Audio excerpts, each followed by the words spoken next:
Welcome to the Poetic Resurrection Podcast, where we explore perceptions. How self-reflecting questions can give you a better understanding of self. I'm your host, Sonia Iris Lozada. Stay tuned.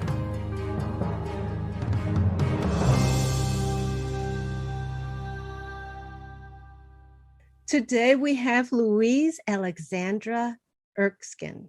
She is a poet, photographer, and a content creator. Welcome so much to the show. I've been really looking forward to this. Thank you so much. Me too. One of your poems that says, "Where the devil kisses." Can you read that to us and then we could discuss it? Yes, absolutely. Where the devil kisses, it doesn't burn the way you think. Kisses sweet like honey, seducing slowly, mind beguiling, body following, anticipation building, until suddenly they bite, and your flesh is gently tearing as your soul bleeds out on the floor. Your mind is playing catch up, leaving you terrified, but craving more. Love that poem. And let's go over some of the lines. Where the devil kisses, it doesn't burn the way you think. Kisses sweet like honey. It was actually a poetry prompt. And I saw that line on Instagram and I was interested. So I clicked on the little hashtag that went with it. There was quite a few on there, but they were all sort of like a version of the same poem. And it was like a very sexual poem, felt a bit like whoever wrote the prompt. I think because they had put a poem up that was like, I felt like they'd been watching Lucifer but when I first read the line before I'd read their poem, I just thought like, that's my life. Like I've kissed the devil. I know what that feels like. And it wasn't sexy like that, in the way that it's being portrayed. It was, it was wonderful at first, but then it bit me, and it was, I have another similar one that I wrote, like a micro poem that says, sweet little lies drip from poison tongues.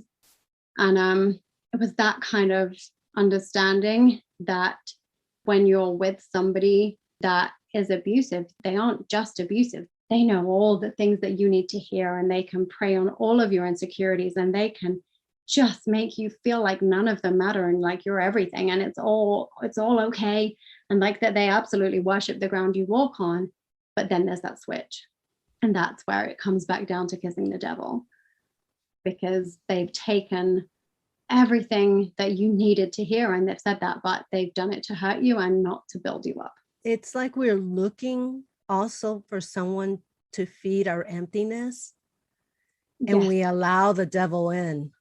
We definitely do. That's a really powerful insight. Like we so often think, like when you need something to survive, sometimes you stop caring where it comes from.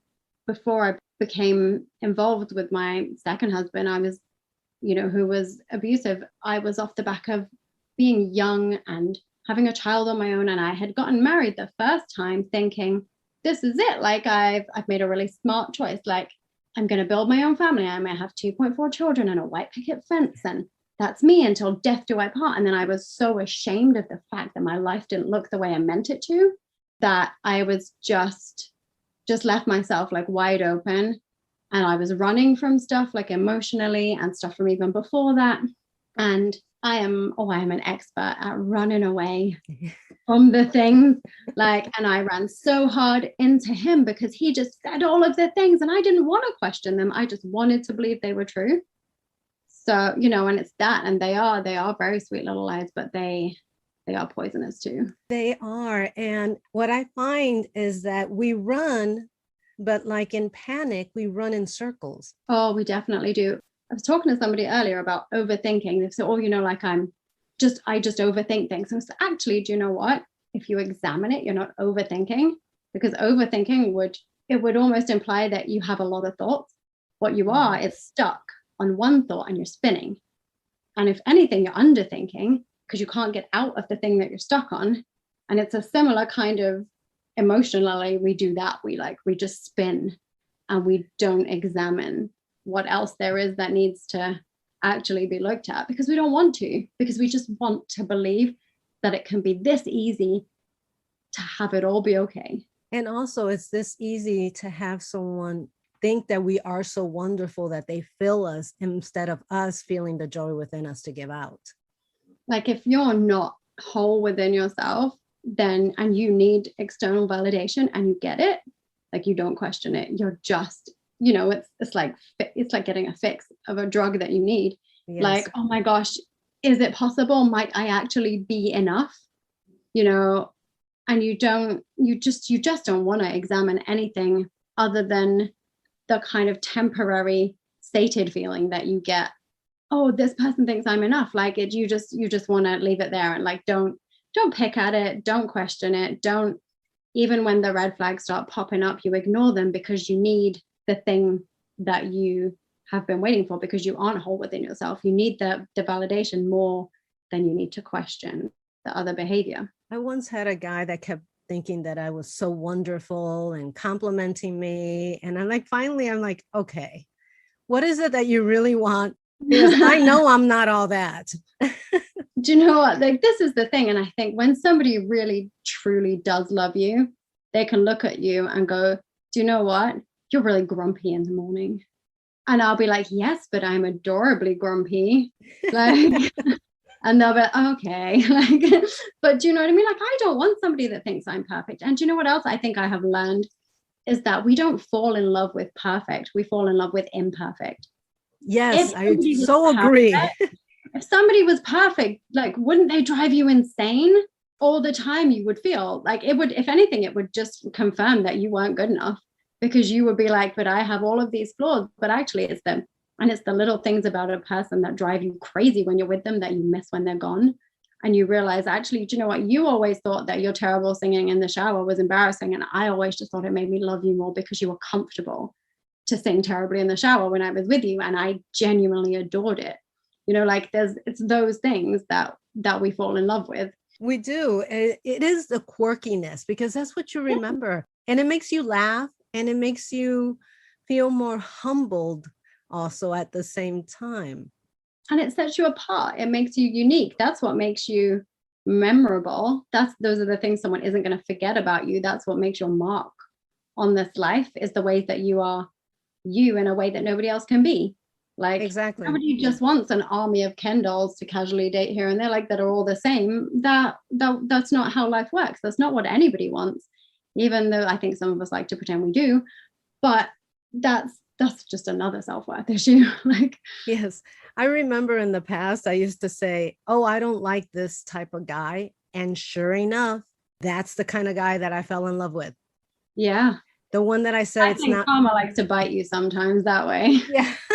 And so I finally got to the point, my sister said, what kind of man do you want? And this was many years ago. And I go, oh, I don't even know what I want. It's just, I give up. It's whatever shows up. I don't think it is a type. I mean, you can maybe objectively lean towards somebody that looks a certain way, but ultimately I don't think even physically, there's not a great deal of similarity between anybody I've ever loved. It's a chemical, emotional connection.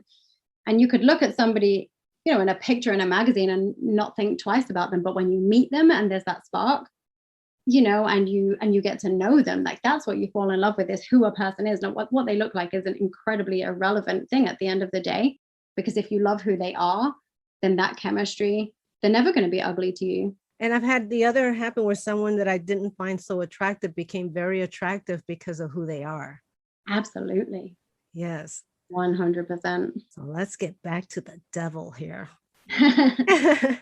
Kisses sweet like honey, seducing slowly, mind beguiling, body following, anticipating building, and suddenly they bite. This for me was it was a way of processing and understanding trauma bonding, and a way that I was trying, to express it in a way that maybe other people would begin to question. Sometimes, when you're sharing your story, sometimes it's easy to focus on, he raped me, he hurt me, like he gaslighted me, he told me I was bipolar. And people are like, if it was so bad, why didn't you just leave? And you're like, well, because it happened to me slowly. It wasn't like, we didn't go out on our first date and he just punched me in the face and I was like, yeah, I love that. That's not how that works. It was wonderful. And it wasn't just wonderful and then it got terrible. Like, sometimes that happens within a normal relationship. Things just get worse. And that's not abusive. That's just a natural pattern for when things start to fall apart, they unravel. But it would be wonderful, and then it would be horrifying, and then it would be wonderful again. Because normally, like, something will happen to you. There was one incident in particular that sticks with me, and it was the most traumatic sexual experience that I had within that relationship, whereby afterwards I couldn't even pretend that it hadn't happened. And I just went straight into my bathroom and I ran just like a scalding hot bath and just tried to clean the shame off of me.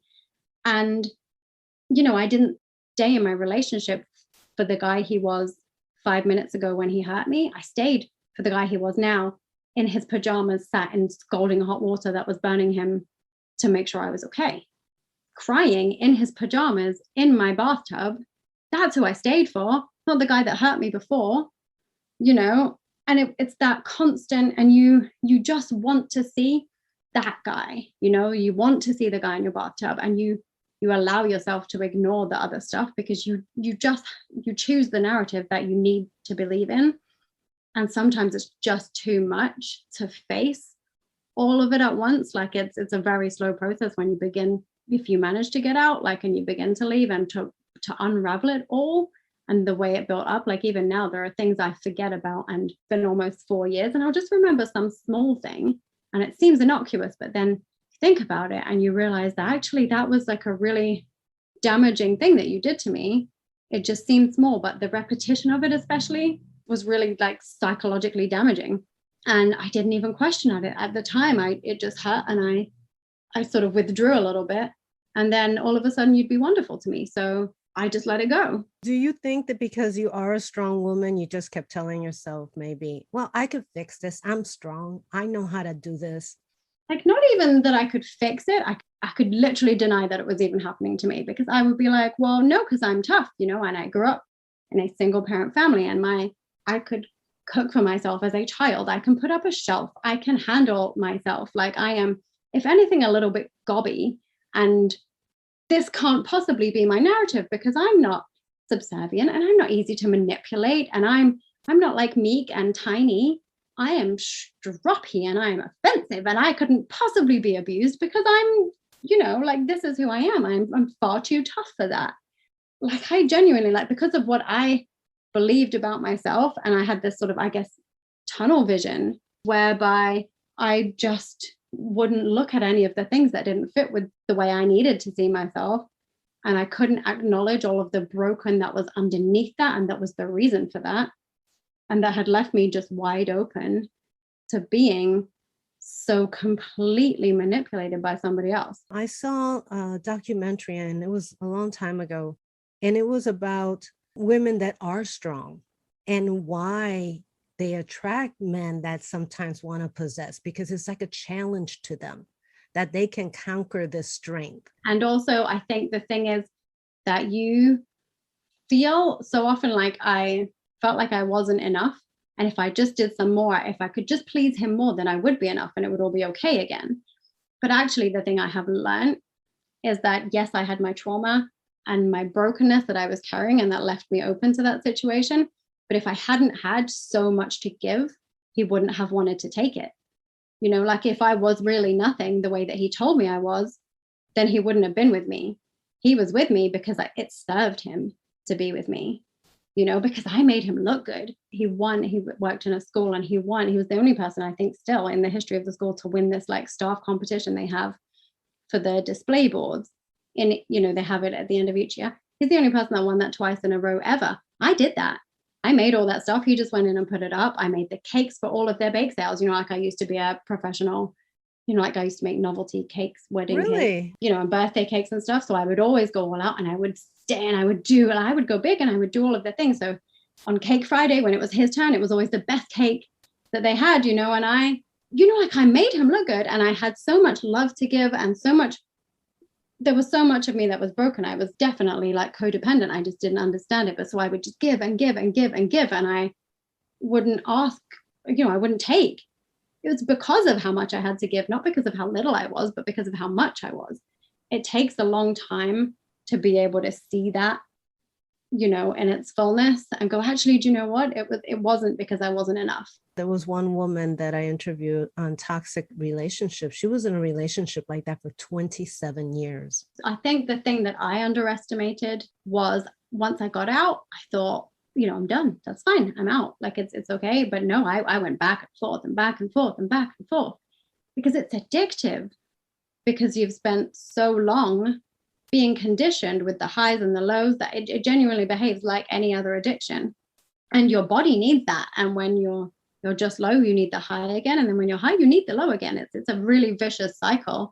And so when you leave, all of a sudden you've got nothing and you're not getting a hit, even a bad one. And you just need something, even if it's awful. And it's really, really hard once you get out to stay out. How did you distract yourself into staying out? Or what did you do to be able to stay out? So initially when I left, I tried to fix it. And we went to couples counseling. And I think the thing especially with narcissistic abusers, is that they have this gift for saying something that sounds wonderful to everybody else, but that will hurt you on such an incredible level. And, and he did that. And I took the bait and I reacted. And then he got to be all, like indignant and say, oh, I'm not going into counseling with you. You're crazy. You're bipolar. You need to get your own counselor, which he did to hurt me, but actually ultimately was the thing that saved me. Because then I did do that. I stayed and I had my own counselor and I went every week to her. And he was supposed to have his own counselor, but he went, I think, twice and then never showed up again. She is the one I left because he was drinking all the time. And my dad had been an alcoholic. My granddad had been an alcoholic. And I was so fundamentally horrified because I thought I was smarter than becoming that statistic. And he had become like he was drinking really heavily. Crept up quite quickly, but again, in hindsight, I can see that it shouldn't have been a shock. But because that was why I left, I didn't even know I was being abused until I was in counseling. And she just slowly and like really delicately just walked me through things, and we would talk about instances, and then she would just ask me a question. First, I was like, I don't really even understand why she's asking that. But slowly it did. She just picked her way through it. And this is the power of having a professional that understands the way that your brain trauma works and doesn't just try to fix it for you and get it done. And, because God loves them, your friends and your family, they will give you the most well-intentioned advice, but it's almost always wrong for that type of trauma. I mean, after I stopped seeing her, I went back again, but that time it was quite quick. I think it was maybe the end of September, something like that, by the time when I went back. And it was, literally like the night before, I remember I'd been at my friend's house and I'd been helping her with like a wedding album that she needed to do on her computer. And he'd been sending me streams and streams of absolutely vile, hateful text messages. And then I was like, do you know what? I'm finally out. Like I'm definitely like, I'm done. I can set a boundary where I don't have to even read this anymore, which is really hard to do when you have children with somebody, because you can't just block and delete them from your phone. You can't draw a really clean line. And I found that really hard to navigate. But do you know what? I'm out. Done. This isn't okay. But the next morning, he was there and he was crying on his knees on my bedroom floor. I did take him back and I took one last shot at it. And I am glad that I did. I don't regret that, because if nothing else, I can definitely say that I tried. Nobody could ever tell me I didn't try hard enough. I tried. Like that time, it was wonderful for like maybe a week. And it was probably only wonderful for as long as a week because we didn't live together. And so, his hidden behavior could stay away from me. But very, very quickly, things would happen. And I would just look at them a little bit differently than I did before. Or sometimes, and I would be like, that's why she asked me that question. From months before, I started to see things a little bit more differently. And then it culminated on Christmas Day. We were at his house and he had the most terrifying meltdown. And he was like flailing on the bed and sobbing, and it was over something because I had actually said that something was his fault, and it was like a really stupid tiny thing, but like all of his family had sent Christmas cards to him and my children, including my son that wasn't even his, without my name on, and then they'd sent extra ones that were separate to me, like separate from my children as well. And I'm like, but you've been begging me to take you back for a year, so why? And I have done, and it's been like 3 months. So why are they doing that? And he was like, it's not my fault, is it? And I was like, well, yes, actually it is, because they're your family. They've only got the information that you give them, and like, that was, to me, that just seemed logical. Like, they're not psychic. They don't know, and it was the first kind of hint that actually the story I got was not the same story everyone else was getting. And it was genuinely terrifying. I've never seen anything like it. It was almost like watching someone having a fit, like, and his arms were flailing and he was crying, he was shouting, he was so far beside himself over the idea that I said that this was his fault. And it was such a tiny thing. And it was the first time where I didn't feel guilt over that. I placated it. I played into it, but it was a conscious choice in order to create a safe environment for my children, and not me just trying to fix it and saying I'm sorry, because I believed that he was right and it was my fault and I'd caused him all of this pain and I had this guilt. I consciously fixed it just to try and get my children through Christmas Day without that being their environment. And he was studying at the time, and it was New Year's Day then, sent me a text message, and I was at home and he was at his house, and sent me a text message, and he said, it was something like, I'm going to stop studying at 3:00 and I'm going to have a drink, either to celebrate the fact that I've got a decent wife or that I'm single again. And I was like, well, honey, you might as well start drinking now. Because if your behavior is going to be exactly the same, whether you have a family or not when I finish studying, can I come and see the kids and take them to the park for an hour before I have a drink and I relax?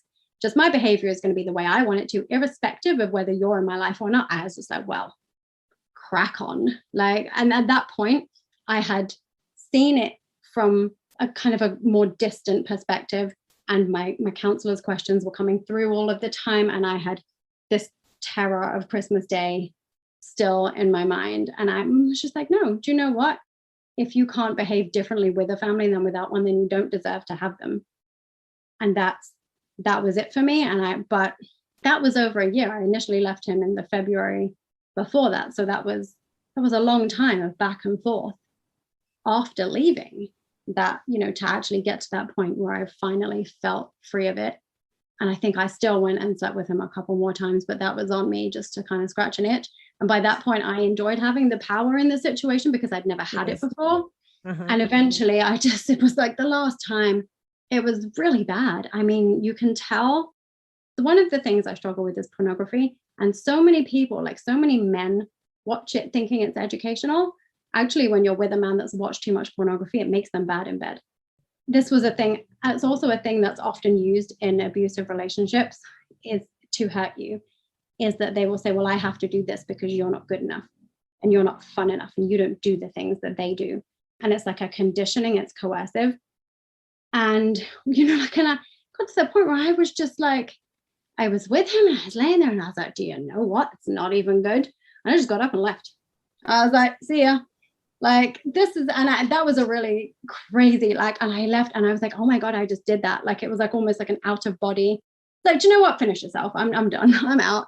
It was so, and I honestly, I don't even know where the nerve that it took me to do it came from. It just happened. It takes a long time, and it took a lot of very, very careful professional counseling for me to be able to see those things for what they were and not for my inadequacy. Not, this is bad because I'm not good enough. Actually, this is bad because you're doing a bad job. And it's really difficult when you don't have any sense of who you are or your own value to understand that when there's somebody telling you it's your fault, that they're lying. And not only that, it's also that you have children you have to consider. And as a mother, that's your first thing you protect. And so sometimes you sacrifice yourself for that, but sometimes the sacrifice is not a valid sacrifice. No, and do you know what? And I think if it had only been me, I don't think I'd have left. But I got pregnant again with my third, which was my second child, with him like quite soon. And so I had 2 kids under 2. And actually the difference in how he responded to our daughter to how he responded to our son really started to make me question. There were some things that had happened while I was pregnant that were very traumatic for me, but I was heavily pregnant. I couldn't deal with that. Like it was too much. And I just kept telling myself, like, it's going to be okay, you know, like this is going to happen. And, you know, he's just under a lot of strain right now or whatever. But things like he chose to start smoking while I was pregnant. Like, this is dangerous for my unborn child. And he knew we were going to co-sleep. And he would say, you know, oh, yeah, but I'll quit. I'll quit when the baby comes. And he didn't quit when the baby comes. So then we were co-sleeping with a newborn and he was coming to bed drunk, having been smoking. And I was like, this, my baby's lungs cannot literally cope, or you absentmindedly in your drunkenness rolling on him. So instead of the baby in the middle, I was in the middle. I was awake all night, like virtually between feeding the baby and then just protecting the baby and using myself as like a shield, and then having to be alert because I couldn't let the baby roll the other way and he needed to be with me. And I found that rejection of what was best for my child so much easier to act on than anything he ever did to me. And that's totally understandable. I find that mothers, you know, there are some bad ones out there, but in general, they will do almost anything for their child. Yeah. And I mean, and there are some bad ones out there. And I don't think it's like an easy line to draw what's a good mother, what's a bad mother, because there's a lot of ways in which my childhood was not ideal. But I also, as an adult, understand that my parents were just two broken people doing the very best they could with what they had. And it also wasn't their fault that what they had wasn't enough, you know, and I love them so much and we have really good relationships now. There's been a lot of healing actually that's come from me having to, because of my relationship and my counseling, then I had to face my childhood rather than just running from it. And that made me have the hard conversations with my parents. But that was incredibly restorative and incredibly healing. And so much has come out of this. You know, there's nothing that is so lost that you can't have it be restored. I'm genuinely like, I'm so grateful for that. But also, you know, at the time, my dad was drinking a lot. My mom was depressed. She had like suicidal depression and she did the best she could. But because when you're in that kind of depressive state, I was neglected because she just couldn't join the dots. It wasn't because she didn't love me. It was because she just physically couldn't put the things together. And I got sick and I ended up in the hospital. And it was, you know, like somebody had come around to our house and they said, I think we need to take that baby to the hospital. And she looked and she went, oh, you know, like, and she just couldn't connect all of the things together in like a linear state. She just thought, well, she hasn't had a drink and she hasn't eaten. I'll try again in like a half hour. Without going, hang on, do you know what, this is a 2-year-old and it's been 4 days. You know, she just kept thinking, I'll just keep trying. And she absolutely loved me with all of what she had. It was what she had was broken. And that wasn't her fault either. Her childhood was a million times worse than mine was.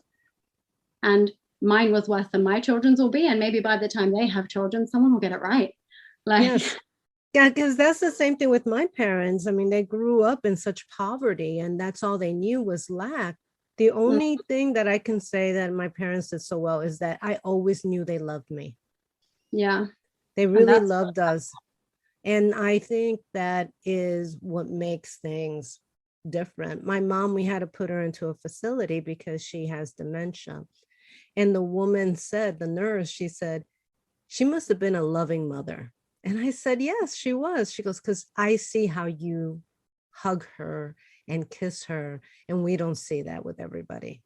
Yeah. No, and it's strange to, well, I love my mother and like now, and I know how much she loves me, but it's something I've had to learn as an adult. And as a child, it's not something I was sure of. It was, you know, that's how you become codependent. Like I understood that my behavior was, you know, if I behaved the right way, I would receive love, and if I didn't, I wouldn't. And that when you're growing up is very difficult. And you talk about you hug and you kiss your mom. I'm not at that point. Like I love my mom dearly, but I'm not affectionate with her. And I have had to learn to be affectionate with my own children. And that was a weird thing, you know, the first time I held my baby in my arms, and to love something so much and to want to hold it. Like I've never been, you know, like a public displays of affection kind of girlfriend, or, you know, like I'm quite reserved, I guess. Not reserved, that's not even the right word, but I struggle with affection, I guess, because I didn't know it. And even now, sometimes like my children are all being really, really needy all at once. I do feel myself like start to kind of tighten up. It's really, really hard because I wasn't allowed to be needy. And I read this wonderful book I think it was called like The Book You Wish Your Parents Had Read. And it talked about how you think you're reacting to the situation that is now, but actually so often you're reacting to the situation that was then. So when my children, and I've really worked on it, like, and it's still hard, but because I'm conscious of it, I can manage it. So, but when for a while, especially being on my own and being under so much emotional strain, having left this, like trauma bonding and dealing with all of that and CPTSD, and my children were all pouring at me at the same time, and they all needed something different. And I just didn't have enough to give. And I would really struggle. And it really helped me to understand that wasn't because they needed something. It was because I had never been allowed to need something. And so it is self-awareness. It's once you kind of understand your reactions to things, you don't just stop doing them. They're built in there, but you can begin to correct the way that you think. Right. That hug, to give someone, especially your children, a hug, it means so much because you remember that as you get older. I find it easier when I pick them up than when they all suddenly jump on me at once and they all need something different, and I feel torn and pulled, and I'm like, because that almost kind of affirms the feeling of I'm not enough because I can't deal with all. There's too many of you. I'm outnumbered. But I think it's also being kind to yourself and understanding that actually, irrespective of my trauma and my history, that's something every mother feels at some time. Even when you've only got one child, there is a point at which it's too much, and you're like, that's a universal motherhood experience. It's not my failing. We are all just winging it. Motherhood is a job, no matter how many books you read. Every kid is different. Every mother is different. Every father is different. Parenting is something that you learn on the job, whether you try and prepare yourself for it or not. Like, you just have to, there's no other choice. And, but having a little bit of compassion with yourself and just saying, do you know what, actually, yes, I didn't handle that the best I could, but I'm not going to crumple under the weight of that. I'm going to understand that I'm doing the best I can, and I'm going to move on. And next time I'm going to handle it better because I'm learning. Yes. But that's a hard place. It was a hard place for me to get to.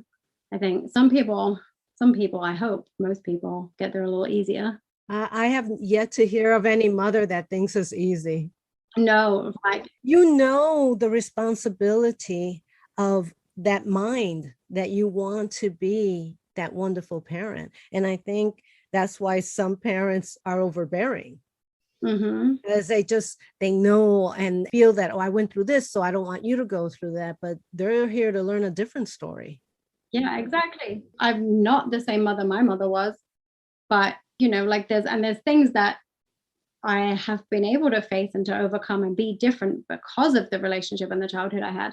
There's a lot of lessons in that. It's not for nothing. I had the experiences I needed to make me who I am. And that's an incredible thing, irrespective of how good or bad any of those experiences were. It's what you take them and how you grow them and how you raise the tiny human beings that you're going to mold in this world. And you learn and you make sure that they have enough. I'm just going to mess up different stuff. Yes. there's new stuff all the time. Like, I'm raising boys on my own as a single woman. At some point, I'm going to have a teenage boy. Like, what am I going to do with that?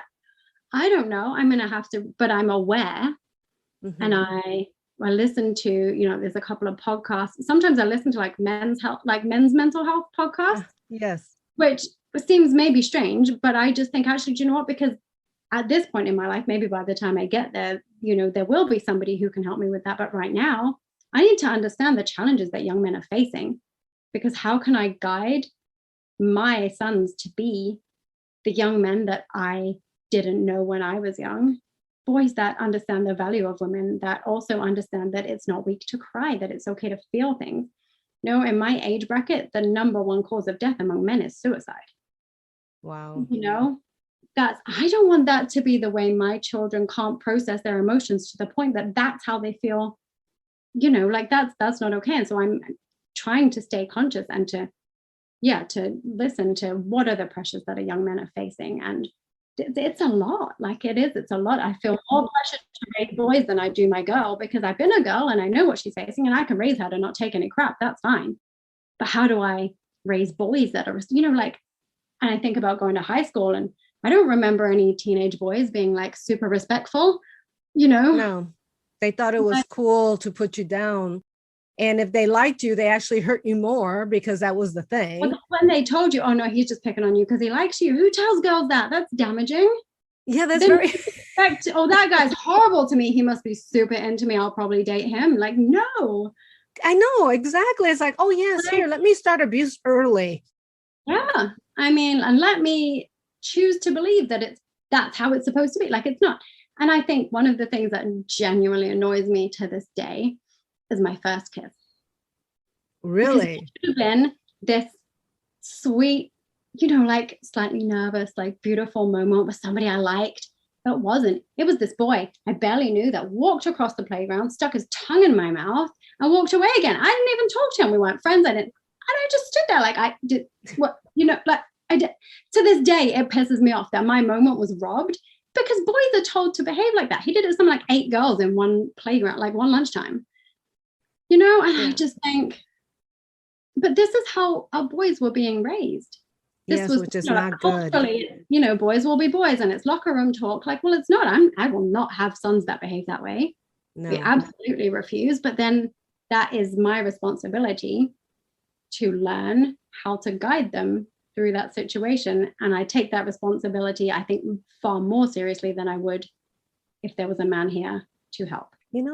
What's weird is that's like domination. And in order to dominate, you have to feel like you can be the aggressor because you're actually fear-bound. 100%. There's fear there that if you don't do this, you're going to be weak. And it doesn't mean you're weak. It means you're powerful, actually. Well, yeah, but they're not told that. And I think for men especially, there's this whole like victim Viking, it's eat or be eaten world. And either you go out and you smash it or you're a failure. And I think that's actually far more prevalent for men than it is for women. We allow ourselves a little bit more in terms of like learning and finding a middle ground.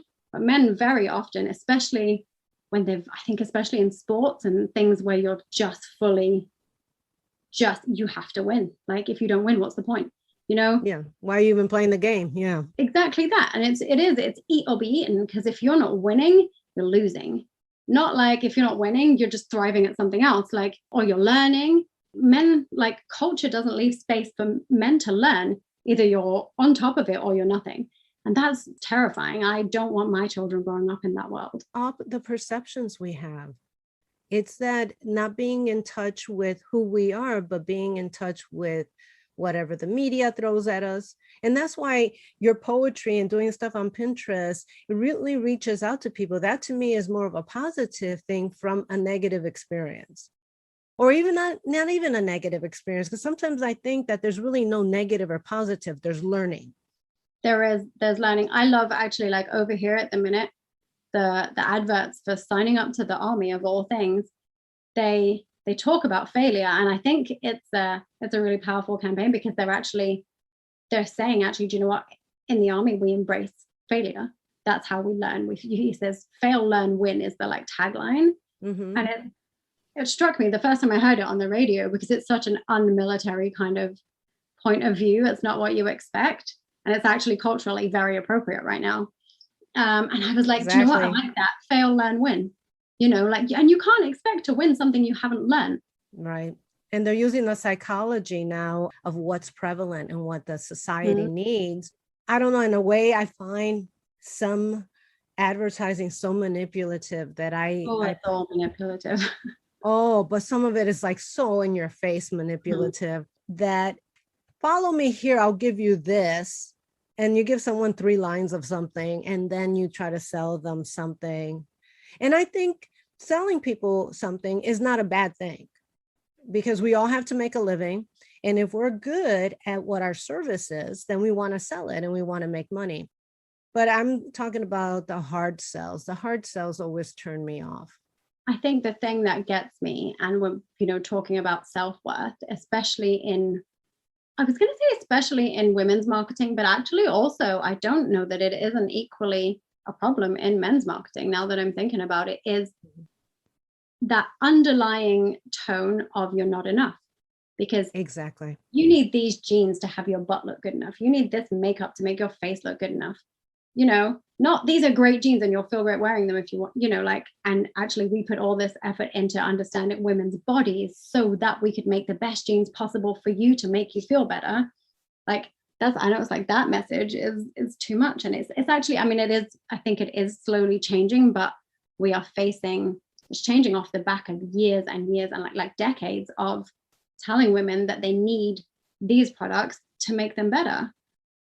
And well, I mean, imagine if every woman just for a week stopped buying products they were told would make them better because they weren't enough. Like, the world would end. Like, the whole of the financial society would crumple. I think I've historically thought about it as a women's problem, but now that I'm sat here, I don't think it is. Look at men's magazines, and there's like GQ, like the guy on the cover of that's not a regular looking guy, is it? Like, it's not. And that touch up heaven for both men and women magazines. Yeah. Nobody's that perfect. And the marketing, I find, to them is more testosterone based. Yeah. So it's cars, it's fast moving, it's electronics, it's like the coolest new wallet or whatever. But it's still, if you drive this car, it'll make you be enough. You'll be cool enough if you have the latest, like Xbox or PlayStation, or if your computer's this, or if you have the best phone, then that makes you cooler. Like it's the same subliminal undertone of you need this because you're not enough. Not, look, we made something that's awesome. That's why you should want it. Exactly. And nowadays, if you get something that's off and after you saw an advertisement like that, you're like shocked. I'm like, wow, this is really good. Yeah. Because we get so much junk most of the time. Yeah. I think, and things are shifting, and it's really inspiring to see how many people are turning around and saying, and it's the power of the collective voice. And one of the good things that comes through social media, which is such a double-edged sword, but is that people, when people stand together and they say, do you know what, we're not going to let companies treat us like this, then they are listening, and then I mean, it's difficult because then you do still get the ones that go, oh, look, that's working for them, we'll jump on that bandwagon, and their motivation is still just as bad. It's just piggybacking. Well, it's all the marketing stuff. If a celebrity owns a bag, then everybody wants it. But what they don't realize, the celebrity got the bag for free. Well, exactly. And like, we're supposed to believe that celebrity actually uses supermarket shampoo. Like, and they definitely don't. No, they don't. Side note, you're disappearing because it's getting really dark over there. It is getting really. What time is that? There you go. You're there. Yeah, it's getting late. Like, the sun is starting to. It was very cool, like Claroscuro style, but still. I was just gonna fade to like a really beautiful black and white, and then just kind of like Sin City. You remember that film where just his sneakers were red? Like, make it super cool. Oh, yeah, that's true. So I want to go back to one part of the poem, and then we could finish the poem because we're having such a fabulous conversation. I mean, I love the way a friend, like, it's so comfortable. It's been really nice. Oh, thank you. I love making my guests feel really comfortable because I think it's important. It should be a conversation. I think you get like a better truth out of somebody that doesn't feel like they need to stand on ceremony. Like, it's nice to be able to get to the raw, like, especially, and also where I don't know what you're going to ask. It wasn't like a prepared question thing. So you can't prepare. So you have to do it off the cuff, and then you don't have time to think of something clever. You just kind of have to go with it. Like, and I think that works really well. Yeah. And I'm really kind to my guests. I always try to make you look as good as possible. So your mind is playing catch up, leaving you terrified, but craving more. Yeah. So this at its heart is it's a trauma bonding poem. And, it's not, I think there are a lot of relationships that aren't abusive that don't work out, and there's there's the steep kind of incline at the beginning, and they have their highs and lows, like, and we go through trauma, but it slowly unravels and there's a decline. But with an abusive relationship, it's a really intense high followed by a low, followed by a high, followed by a low, and there's almost none of the just middle ground. And I remember saying to him one time, like, I just want a boring life, like, I can't take this, like, and I just but because it's so high and so low and so high and so low and so high, and it's all the time, and it didn't make any sense, because it would be so wonderful after being so painful that I would always feel like my mind was like 2 or 3 steps behind where my life was, And I was trying to figure it out, but it was moving too quickly to add all the new pieces in. And it wasn't until I was fully out and separate from that situation that I could actually go back and start to unravel some of it and to straighten it out and order it in a way that made sense. And I mean, even now, and I think especially where it is traumatic, there's so much of it that your mind blocks out because it needs to. And so it's been almost 4 years since I left. My son is coming up to 4 years old, and he was like 5 months old Wow. when I left. So, but I'll be like walking along from the school run, and it doesn't like blindside me anymore, but I'll remember something and I'll be like, oh, why didn't I remember that before now? And I think slowly as you heal, your mind is able to release kind of memories and to allow you to feel some of the things again when you're capable of them, because there are certain things that I just couldn't have told you were happening when they were happening at all. It's taken a lot of healing and a lot of counseling and a lot of independent work from me following on from counseling to not just be like, oh, well, counseling's done, so I'll stop now. I've done so much more of that work since then. But it's, that feeling of like always chasing your tail and not quite understanding what's going on in your own life is incredibly disorientating because of the constant highs and the constant lows. Like especially after I left, that's an addiction. It's no different than being addicted to pills or alcohol or any of the other things that we are addicted to. When it's gone, there's a void, and you need to get ahead of it, and you don't even care at that point. You're just like, even if I pick a fight, at least I'm getting something, and that's the hardest part to break. It's that void that makes you have to deal with what's in your head. You have to face yourself at that point and what it was in you. And for me, like, I had to finally come face to face with the broken I was so far before that, and that enabled me to be in that position to begin with, because I shouldn't have been there. If you're a happy, healthy, whole individual with a sense of self-worth, you don't allow yourself to spend years being abused by another human being, and I had to, in that space where there was this huge void, I had to say, well, okay, well, what am I going to fill myself with? Because it can't stay empty. It's gonna get filled up with something, and I need to now make a conscious choice about what that is and what I allow myself to be filled up with. And I went back and I did, like all of that inner work, and it took a really long time to fill myself with a sense of worthiness and an understanding and an ability to be kind to myself and compassionate to myself, and to understand that it was okay that I didn't have it all together, because I was doing the best that I could. Today was a rubbish day, but you know what? Tomorrow I'm just going to go to bed, and tomorrow I'm going to get up and we're going to start over, and it's going to be easier. And as you take it one day at a time, like there's a saying somewhere, I can't remember who it was. He said, like the months were quick, but the seconds were excruciating. And I think that's it. You go through and it feels, I just literally have to put my one foot in front of the other one. But you keep doing that, and all of a sudden you look back and you're like, oh, do you know what? It's been 6 months and I'm okay. And I'm actually doing a little better. And I think about it a little less, and I'm healing a little more, and I'm crying a little less. And, when I'm smiling a little bit more. And I actually saw one of my friends who I haven't seen because I was so isolated and I had social anxiety. And you begin to actually build who you were. And I've built a life that I love, but it's taken a long time. And it's taken being very intentional about what I allowed myself to fill that void with. So do you think that within the relationship, since you felt unworthy, do you think that perpetuated his behavior as well? Yeah, absolutely. Like, he fully fed off of my need for his validation. And when you don't feel like you're enough, somebody else in their own, ultimately, I think narcissism comes down to also a similar level of unworthiness. It just manifests differently. So you need to give enough, and they need to take enough to be filled up. And it's a symbiotic relationship in a lot of ways. It's just a very dangerous one. Yeah, it's sad that there are so many broken people, and you don't know that until you get into a relationship, be it a friendship, a co-worker, or something, you start to see it. There are many people out there that I don't agree with some of their beliefs, but I can also see the pain in them. And me not agreeing with them is my perception. So I have to understand that we're not all going to think the same. But there's just so much hurt and fear. And some people are very aggressive about it. Others withdraw. Others try to seek help. Others show anger and abuse.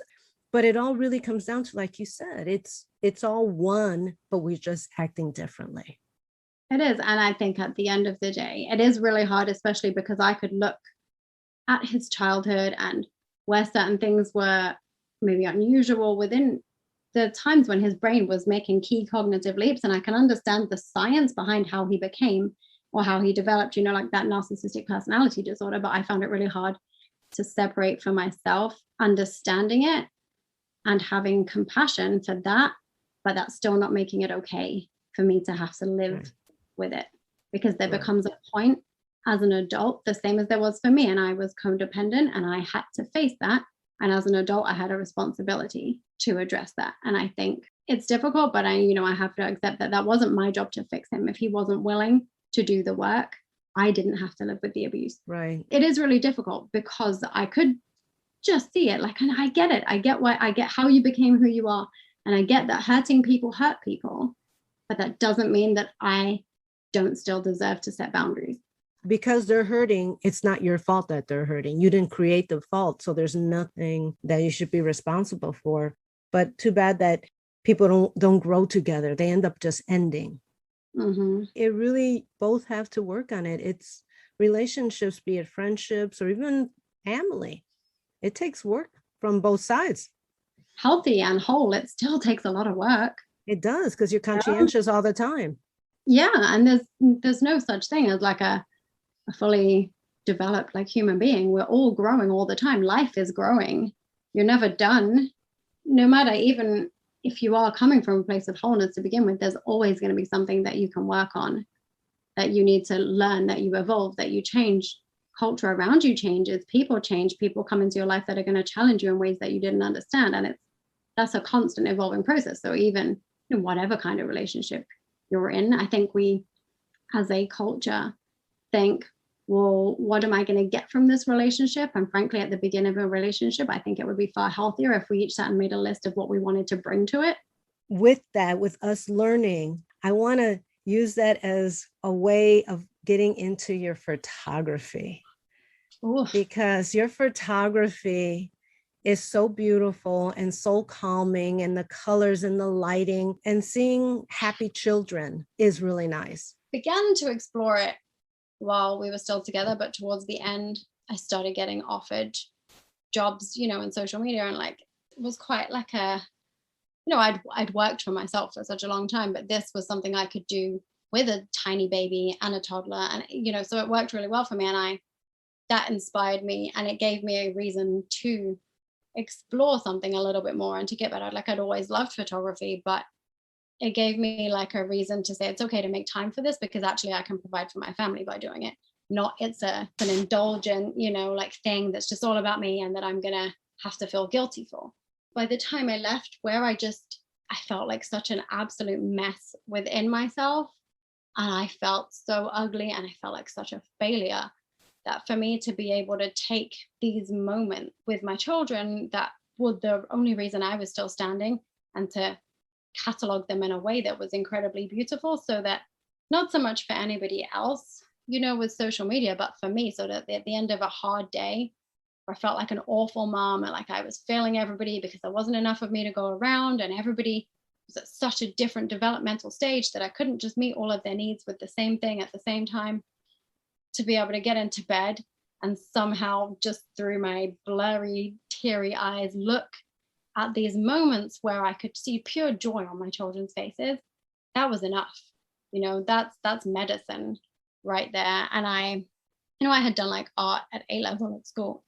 I began to explore, perspective. And so, yes, I began to explore within my photography ways to initially perspective and, playing about with trying to make something, in the foreground be big, and making that kind of, almost like that Alice in Wonderland sense of magic. But also when you have children, children see magic. there'll be planes in the sky, but they'll believe that they're meteors, or there'll be a game and they'll turn them into, like asteroids. And, and I tried to find a way then to like digitally within my photography, whether it was just painting their faces or dressing them up, or whether it was actual like Photoshop stuff, to create that magic that they saw, so that one day when they look back, they could feel it, in the same way that I could feel it in the moment watching them.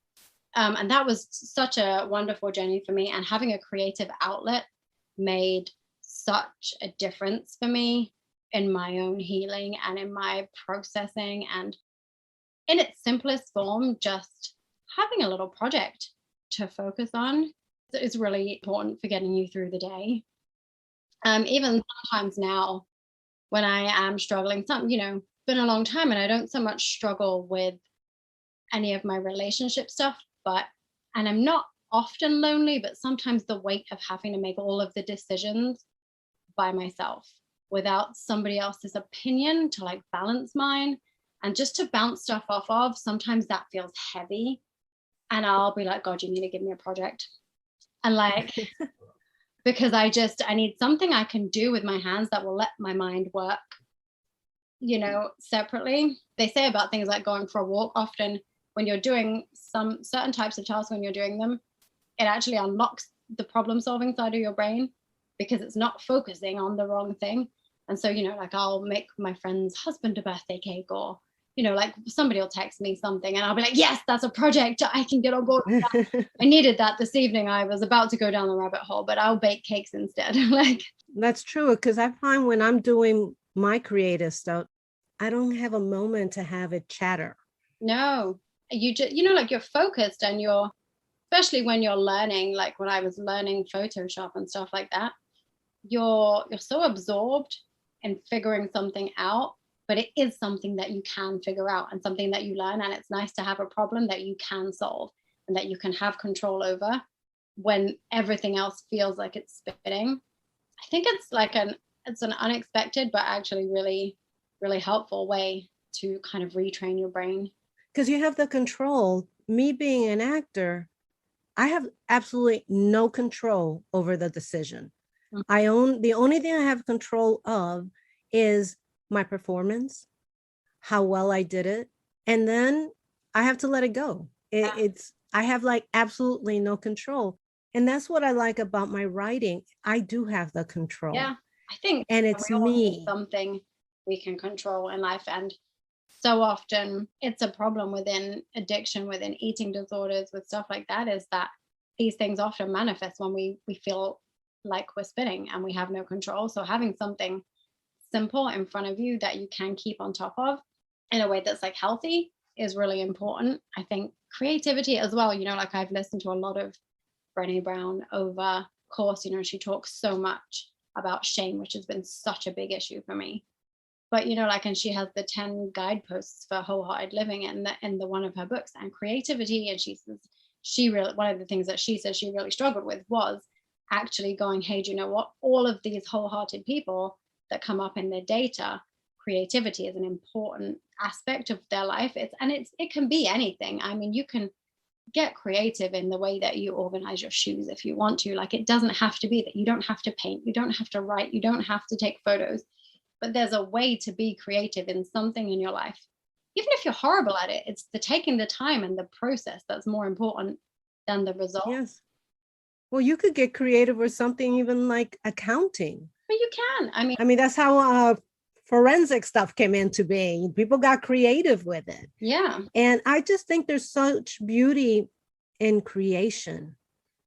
There's a lot of beauty in creation where destruction doesn't create any beauty, even though sometimes you have to get rid of the old to start with the new. I think as well, for me, if I can take something that hurt and find a way to do something creative with it and to find the beauty in it, then that changes the narrative for me. And it's no longer, it doesn't own me, I own it. With my story and with my trauma, that's become such a powerful thing. And I have been able to use social media and photography and writing poetry and all of these things.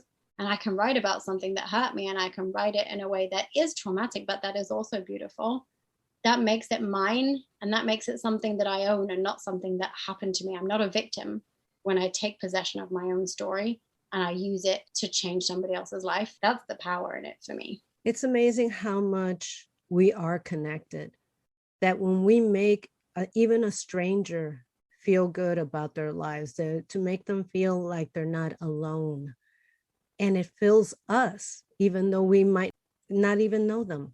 I think that's the thing for me. And that's why once I had been brave enough to post, I realized that I had to keep on telling my story, and I had to keep on. And I built the second Instagram account so that it would be separate. So there was like a clear, easy space for my kind of things. I don't want to just have like child poetry, and it be another mess. Like, so Yeah.